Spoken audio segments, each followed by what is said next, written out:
یہ جو باتیں آپ نے کی میں نوٹ کر رہا تھا کہ قرآن مجید میں، بلکہ اکثر میں جو میرے پاس لوگ آتے ہیں نا کاؤنسلنگ وغیرہ کے لیے، انہیں میں سمجھاتا ہوں کہ دیکھو قرآن میں کوئی بھی ایک سٹوری بھی ہوپ لیس نہیں ہے.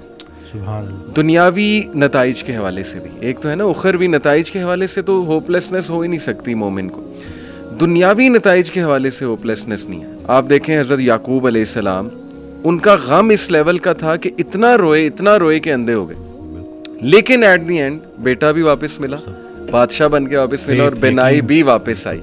حضرت ایوب کا میں تفسیر پڑھا تھا ڈاکٹر صاحب، بھی سورہ انبیاء میں کافی انبیاء کو اللہ تعالیٰ نے ڈسکس کیا ہے، اسماعیل علیہ السلام، ذوالکفل، سلیمان، داؤد، سب کے بارے میں نا پھر اللہ کہتے ہیں کل من الصابرین، all of them were patient, اور اللہ تعالیٰ نے ان پہ رحمت کی. بہرحال تفسیر میں پڑھ رہا تھا کہ ایوب علیہ السلام کو اللہ نے بہت پین سے گزارا، یعنی وہ رو پڑے اور انہوں نے کہا کہ ندا لگائی جب انہوں نے کہ انی مسنی الضر وانت ارحم الراحمین، کہ اے میرے رب تکلیف نے مجھے چھو لیا ہے اور تو بے شک تمام رحم کرنے والوں میں سے رحم کرنے والا ہے. تو لکھا ہوتا ہے تفسیر میں کہ the reason اللہ تعالیٰ made him go through all this tough time was to tell everyone کہ میں اپنے پیاروں کو تکلیف سے گزارتا ہوں. یہ نہ سمجھنا کہ میں تم سے ہیٹ کرتا ہوں یا میں جو ہے وہ کوئی تمہیں پنش کر رہا ہوں، کیونکہ دیکھو اگر ایوب گزر سکتے ہیں اور انبیاء گزر سکتے ہیں تو مے بی اس میں کوئی بہت بڑی حکمت ہے، پین میں، غم میں. تو لیکن یہ کہ اینڈ میں ریلیف آیا. اللہ کہتے ہیں ہم نے اسے ریلیف دیا اپنے بندے کو، اس کے اولاد اسے واپس کی، وائف تو ساتھ تھی ہی لیکن یہ کہ اولاد بچھڑ گئی تھی.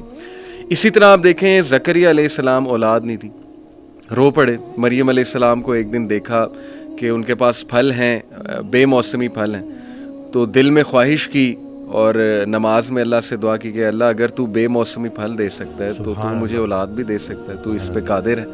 اور پھر یہ الفاظ کہ اللہ میں تجھ سے دعا کر کے کبھی مایوس ہوا ہی نہیں. تو آپ دیکھیں کہ اس وقت بچے دیے اور پھر وہ خود ہی حیران ہو گئے. یعنی آپ انسان کی حالت دیکھیں، پہلے خود ہی دعا کی، پھر جب اللہ تعالیٰ نے بچہ دے دیا تو حیران ہو گئے، کہتے اے رب مجھے کیسے ہو سکتا ہے. اسی طرح کئی مثالیں ڈاکٹر صاحب ہیں، یوسف علیہ السلام کی، موسیٰ علیہ السلام، یعنی سیڈ اینڈنگ تو ہے ہی نہیں.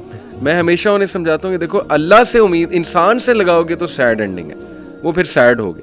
اللہ سے امید لگاؤ گے تو کوئی نہ کوئی ریپلیسمنٹ آ جائے گی، کوئی نہ کوئی راحت آ جائے گی، کہیں سے کچھ آ جائے گا، اللہ سنبھال لے گا. قائم ذات سے محبت کرو تم بھی قائم کر دیے جاؤ. اللہ قائم ذات سے محبت کرنی ہے. اور باقی اکثر میرے پاس بھی آتے ہیں تو کہتے ہیں آپ موت سے، کیونکہ موت ہر کسی ڈر تو لگتا ہے نا کہ کسی ہم لوگوں کا تو کانسیپٹ اس طرح سے، تو کہتے تو کیا مطلب بس موت کا. میں نے کہا نہیں، زندگی کا شکر ادا کرنا ہے، موت کا انتظار کرنا ہے. اللہ زندگی کا شکر ادا کرنا ہے، موت کا انتظار کرنا ہے کہ لائف گزارنی ہے، اور لیکن اس کے ساتھ کچھ زیادہ پکا پلان نہیں بنانا یہاں کا. پہلے یہ سوال یہ سوچو کہ اللہ نے بھیجا کیوں، صحیح بات، اور پھر سوچے کہ واپس کیوں بلا رہے ہیں. تو کچھ تو لے کے جانا ہے نا ساتھ، تو اب جو لے کے جانا ہے اس کے بارے میں سوچو.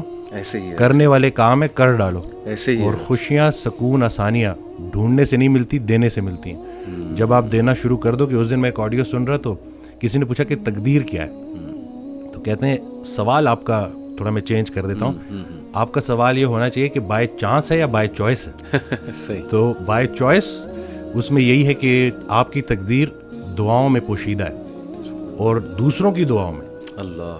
وہ ایک شخص ان کے پاس گیا کہ بڑا پریشان ہوں، حل بتائیں. تو کہتے ہیں آسان حل ہے، کوئی شخص تلاش کرو جو تمہیں دعا دے، لیکن ایک شرط ہے، اسے بولنا نہ پڑے کہ میرے لیے دعا دو. وہ تمہیں دیکھے اور دعا دے. اس کی زندگی میں کچھ ایسا کر جاؤ کہ وہ تمہیں دیکھے اور دعا دے. تو یہ جو مین جو کہتے ہیں نا کہ جتنا جتنا انسان اللہ کے قریب ہوتا جاتا ہے اتنا اتنا اس کی مخلوق کے قریب ہوتا جاتا ہے. بلکہ حضرت کے ایک جملے نے تو میری لائف ہی چینج کر دی. اور وہ جو میری دیکھیں کوئی ایک بعض اوقات انسان بڑی کتابیں پڑھتا ہے اور بعض اوقات ایک جملہ.